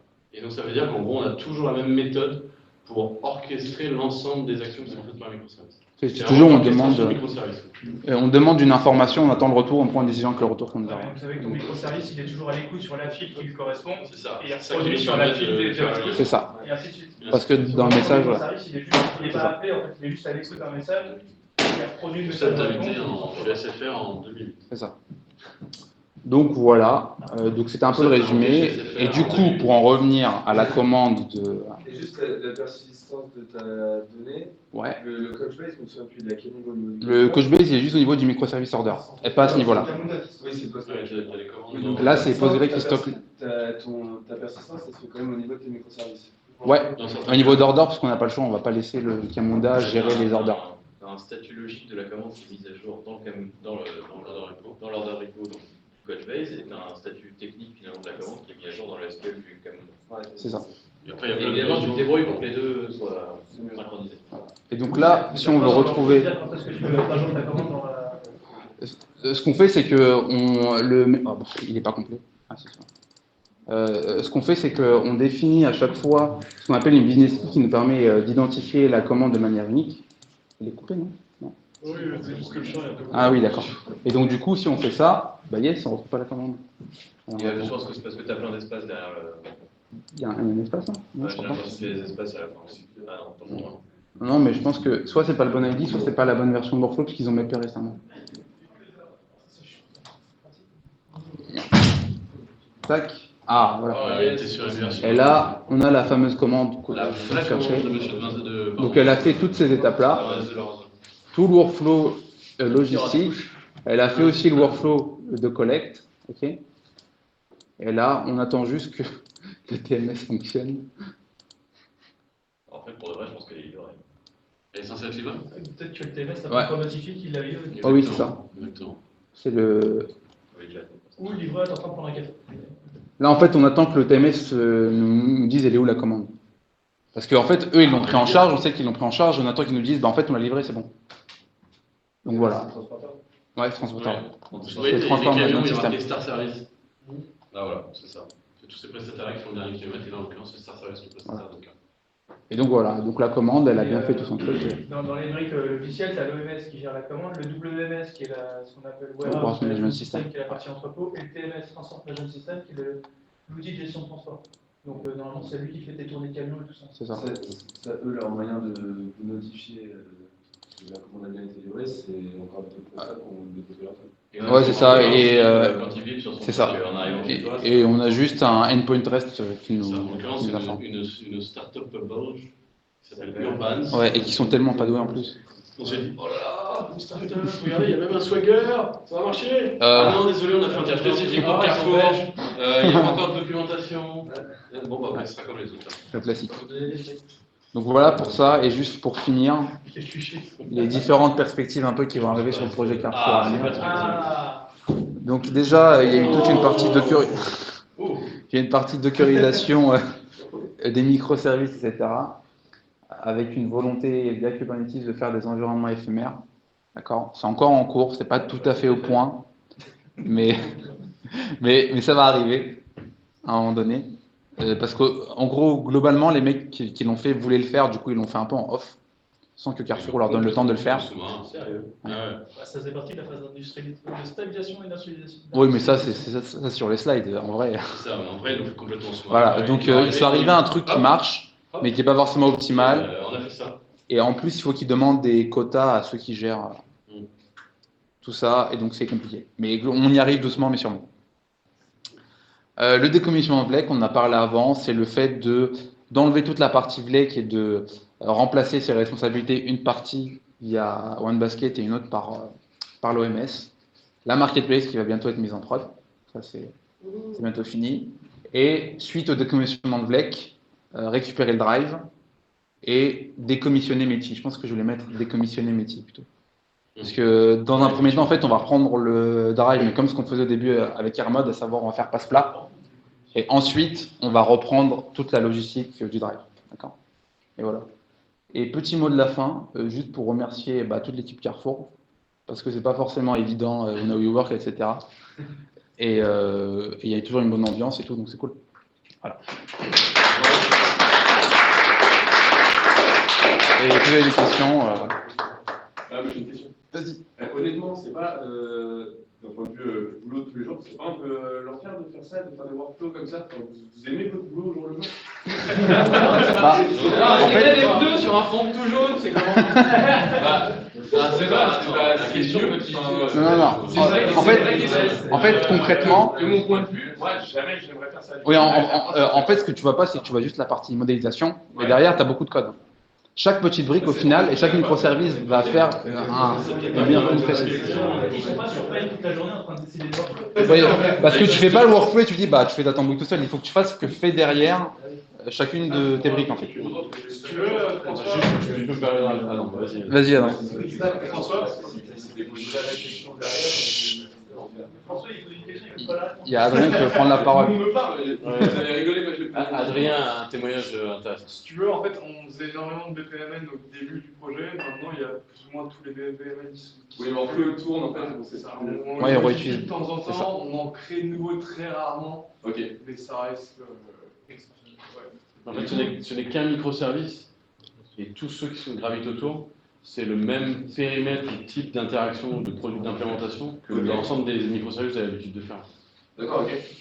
Là, on a focusé sur un en particulier, et en fait, c'est celui-là, mais il y en a plus 8, j'en sais rien, et tous les autres, c'est du tradi, beaucoup d'API REST et de connecteurs vers l'extérieur divers et variés sur ce projet-là, et de l'interaction, comme c'est expliqué, avec des échanges de messages rabbit. C'est ce qu'il disait tout Donc à l'heure. au final, c'est peut-être 1/8 du projet, quoi. Ton microservice, en fait, il est juste à l'écoute d'un message qui est produit par l'orchestration. Ouais. Et il fait un truc et il répond au message. Mais le faire un truc, c'est ton code. C'est ça, c'est ce microservice qui va faire le vrai. Exactement. Ouais, vas-y, Cassie. La raison pour laquelle Camunda a choisi du SQL, est-ce que c'est pour sécuriser les... J'en ai pas la moindre idée. Alors, je vais répondre. Aucune idée. La raison pour laquelle la base de données est choisie, c'est effectivement pour l'aspect atomique et transactions, qui permet d'assurer le fait que s'il y a un PET, tu saches rollbacker l'état du workflow. Oui, Se ça. pose le problème de rollbacker comment dire, les demandes faites pendant la vie de la transaction avant qu'elle soit committée. Il y a des cas où on peut faire du XA, donc c'est de la cross-transaction. C'est très coûteux, on a essayé sur divers contextes de le faire. Globalement, ça ne marche pas. Il y a des cas où ça marche, genre deux bases de données différentes, ça marche bien. Message de type JMS aussi, ça c'est supporté, ça marche bien. JMS étant donc format Java sur le message. Mais sinon, c'est pour cette raison-là de transaction que a été choisi. Sachant que ce choix est un choix qui a été fait sur d'autres librairies historiques qui ont amené jusqu'à Camunda. Donc, je pense à JUPNM, Activity, qui sont les ancêtres finalement de Camunda, en fait, parce que c'est des forks de librairies open source. Et pour donner un peu plus de perspective, aujourd'hui, sur Camunda, c'est effectivement un problème, parce que ce n'est pas le problème de la base relationnelle en tant que telle, mais c'est le problème d'avoir un élément un peu trop central et peu scalable horizontalement. La suite en termes de librairie de Camunda, il y a un truc qui s'appelle Zibi, qui est aussi supporté par le même éditeur Camunda, société, on va dire Camunda plutôt. Et là, on est sur un concept avec la base qui est embarquée dans le serveur d'application, si je puis dire, qui est orienté conteneur. En gros, c'est un Docker déjà de base, enfin, c'est en tout cas déjà fourni comme ça. Et en fait, la base qui est embarquée, c'est une base, je ne sais pas si vous connaissez, RocketDB. RocketDB, c'est une base éditée par Facebook, qui est une base très orientée réplication. Et donc, en gros, ton nœud, dès que tu sors des nœuds supplémentaires, en fait, c'est immédiatement répliqué et c'est un tout qui fonctionne ensemble. Et avec juste après une problématique de gateway dans le sens de répartition de charge spécifique, pour dire, et un échange qui est exactement comme ce qui est en place, et les précaux Neo 9 et ce qui a été mis en place chez Carrefour, des échanges de messages.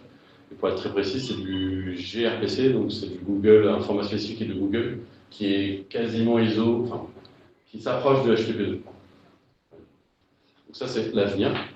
Alors c'est déjà production ready, mais c'est le périmètre d'implémentation de BPNM n'est pas suffisant pour aller jusqu'à des complexités de nos clients et de Carrefour, par exemple.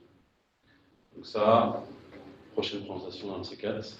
Donc ça, c'est super intéressant parce que là, en théorie, tu mets autant de nœuds que tu as de capacité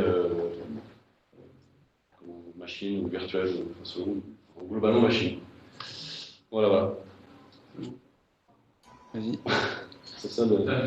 Camunda, c'est principalement de l'événementiel. Est-ce que ça ne vaudrait pas le coup de creuser sur tout ce qui est lambda, plutôt que microservices, lambda Amazon? Alors,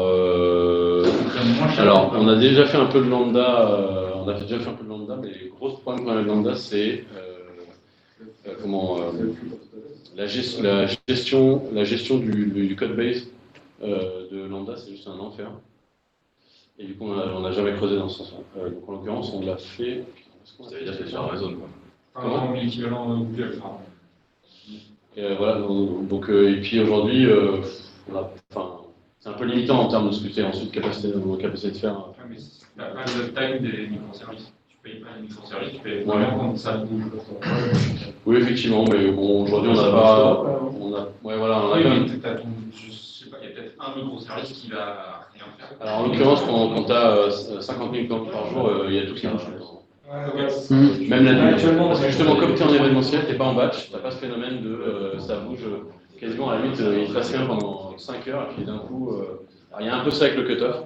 C'est-à-dire que là, c'est un élément pas structurel à l'applicatif en mode batch, mais c'est un élément fonctionnel. Ouais, c'est ce que je suis performant. Mais cela dit, il y a des projets pour que ce soit au fil de l'eau tout le temps. En fait. Et ce qui va pousser ça, c'est le côté fonctionnel de je suis capable de livrer en 2 heures. Donc on est plutôt une tendance full événementielle, même pour du fonctionnel, enfin même poussé par métier, quoi. Et du coup, c'est un peu moins raison de creuser dans ce sens-là. Et franchement, après, il y a une maturité aussi de quasiment même DevOps en fait, où là les clients déjà ils ont du mal à faire du DevOps en général. Alors de base, même qu'on l'a dit, du CI/CD déjà c'est compliqué. Alors de là à aller à ça, c'est qu'on a quand même changé, on est passé par OVH, OpenShift, on a fait du Azure, on a fait, enfin, bref.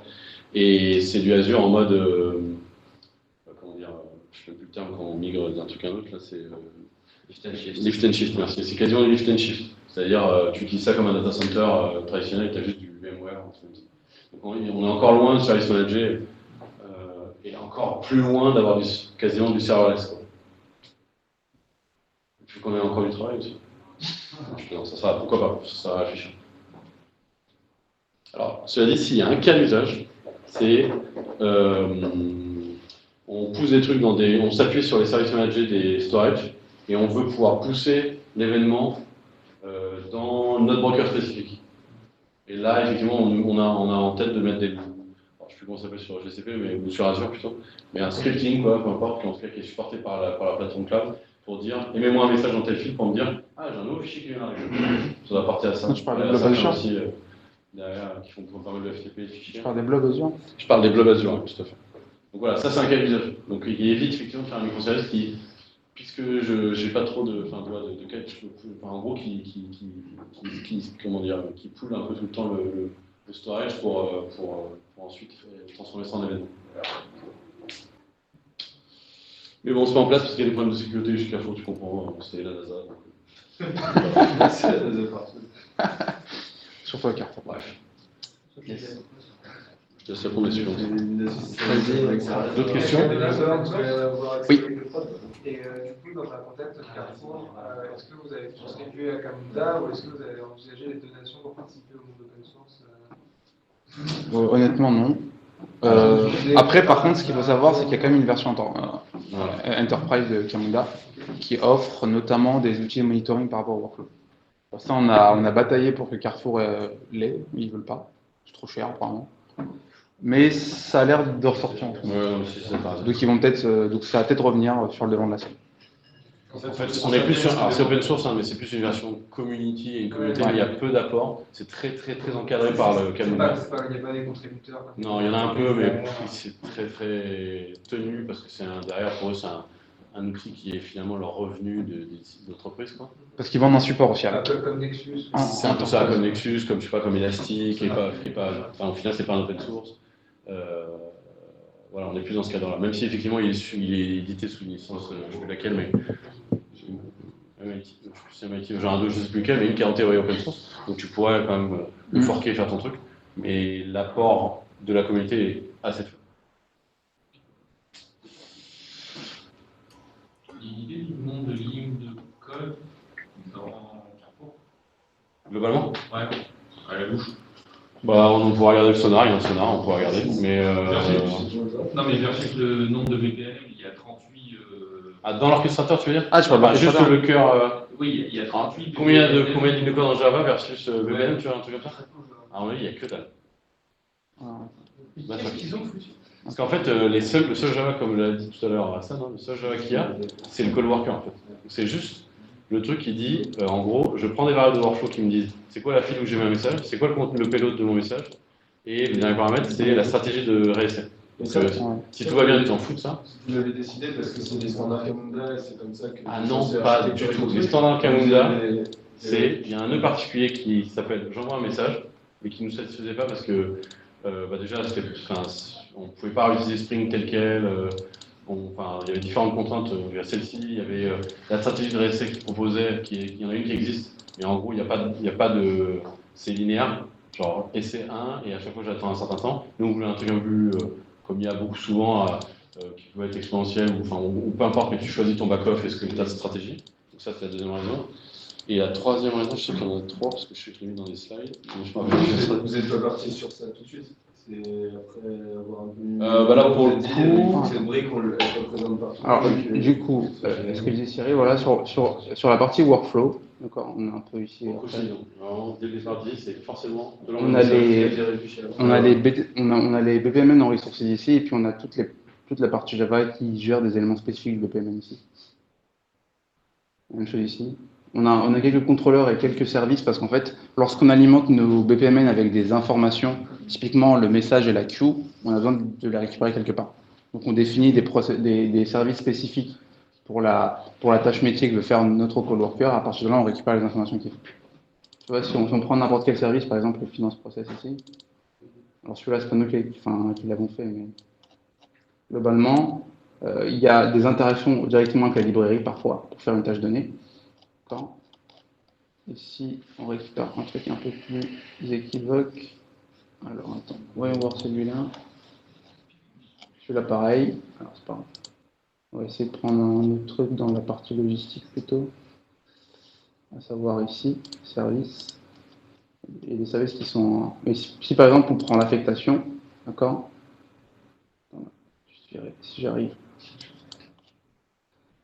On a surtout des constructeurs de messages et des queues en fait, qui sont alimentés via les properties ici. Donc c'est des services très simples en fait, qui permettent juste de construire les messages qu'on veut et les queues qu'on veut pour un call worker donné ou pour un process donné. Et ce code-là, il a bougé dans le temps sur le projet? Non. D'accord. Donc en gros, ça, typiquement, c'est ce qu'on est en train d'industrialiser avec Message Product. C'est ça. Et en vrai, une fois que tu as posé ça, ta valeur Tu ajoutée, poses ça et la modélisation de ton VPN et tout ce que tu vas mettre dans tes microservices, j'ai envie de dire, as usual sur les projets, sur la partie microservices. Et ça, c'est tout ce qui est fait par le call worker pour. Là, par exemple, c'est construire un message donné avec le bon header, etc. et l'envoyer en paramètres, et ainsi de suite. Voilà. Ça répond également à ta question un peu, Thomas. Ça répond également à ta question en termes de. Donc c'est très faible et surtout ça bouge très peu, c'est presque. Oui. Quand c'est sur les microservices métiers. Sur un message product, ça sera quasiment une boîte noire. Ouais, il faudra juste définir. Tu vas vraiment polariser sur la valeur ajoutée métier de tes microservices et ton process métier. Ouais, sur le mode de communication aussi que tu veux mettre en place. Ce que j'ai compris, on va faire de HTTP ou du rapide en fonction des cas aussi, et de le paramétriser. Non Non, ça n'est rien ça, mais il y a vrai qu'on a parlé. Il y a beaucoup d'idées qui puent, donc on va sûrement rater. Est-ce qu'il y a d'autres questions? Est-ce qu'on vous a fait son nom? Ouais. Ah, vas-y. Je me demandais si vous avez eu des bugs sur Camunda justement. Vu que vous utilisez quand même pas mal de fonctionnalités dans un contexte assez riche, que si le workflow tombe lui-même buggé, ça doit pas être évident à trouver et corriger peut-être.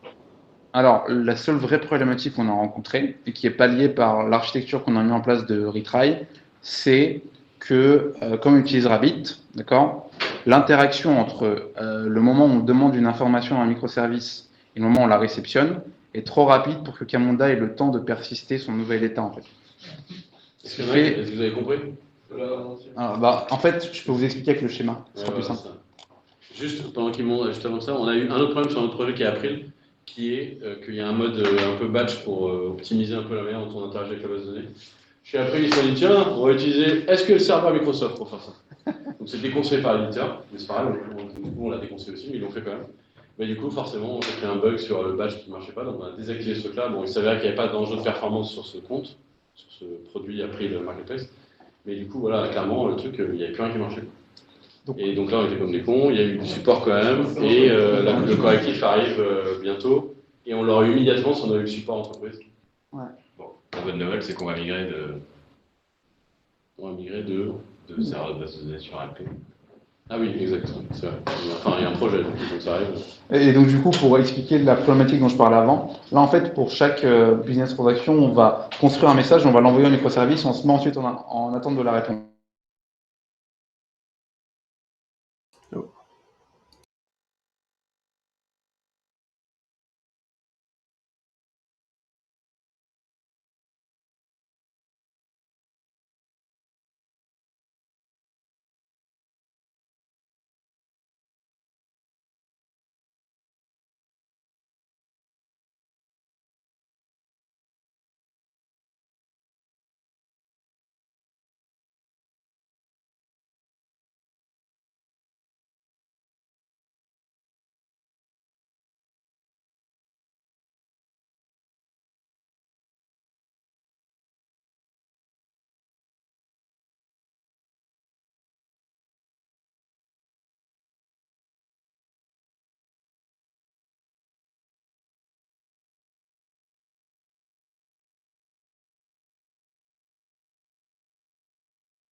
On s'est retrouvé avec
un auto-vacuum qui s'appelle effectivement, enfin vacuum en l'occurrence, et qui est un auto-vacuum qui est un truc automatique. Et ce truc-là, en fait, était paramétré par défaut. Donc en gros, un truc qui est paramétré par défaut en base de données, c'est-à-dire qu'il est moyen partout. Et ce que tu as besoin, c'est de le rendre performant dans ton cas d'usage. Et voilà, ça c'était parfait. Donc du coup, on avait des problèmes de prod parce que on avait une base de développement. Voilà. Et à part cet incident-là majeur, Pas de souci. alors, majeur, Enfin- mais qui a prouvé la résilience et la robustesse de la plateforme, parce qu'on n'a perdu aucune donnée. Et on a repris toutes les commandes. Donc ça, on peut en être fier. Ouais. Et voilà. Non, sinon, un autre point de difficulté, mais c'est pas vraiment lié à Camunda, parce qu'au final, ça va, c'est les flux dans Carrefour, c'est assez complexe, parce qu'ils sont pas du tout au niveau par rapport à ce qu'il faut faire pour s'assurer qu'une commande est livrée. Donc, on a beaucoup de pets sur des flux dans tous les sens. Et du coup, c'est nous qui prenons la charge d'être assez robuste pour résister à ces trucs-là.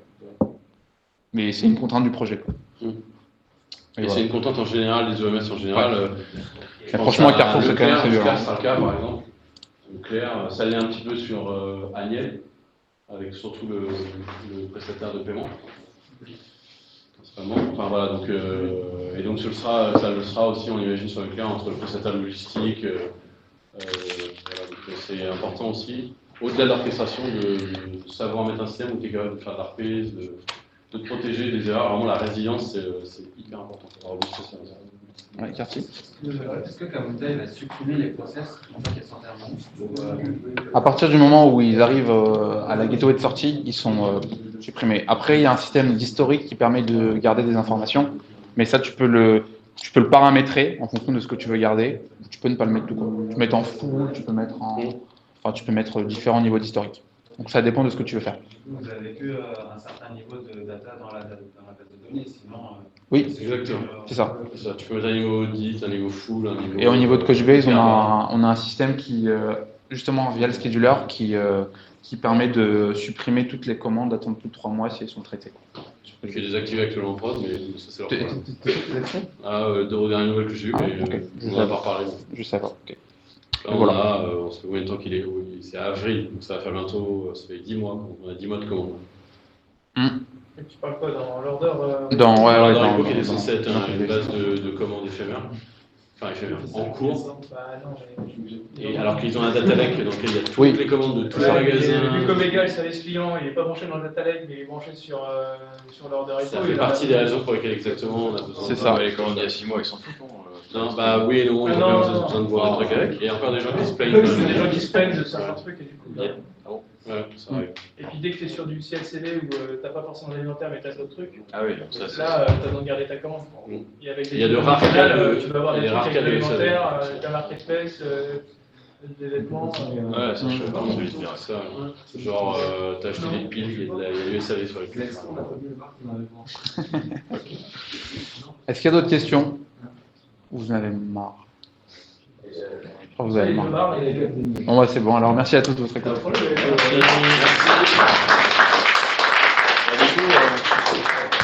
Bonne soirée, Benjamin. Je vous entends encore. Ouais. Bonne soirée. Salut. Salut.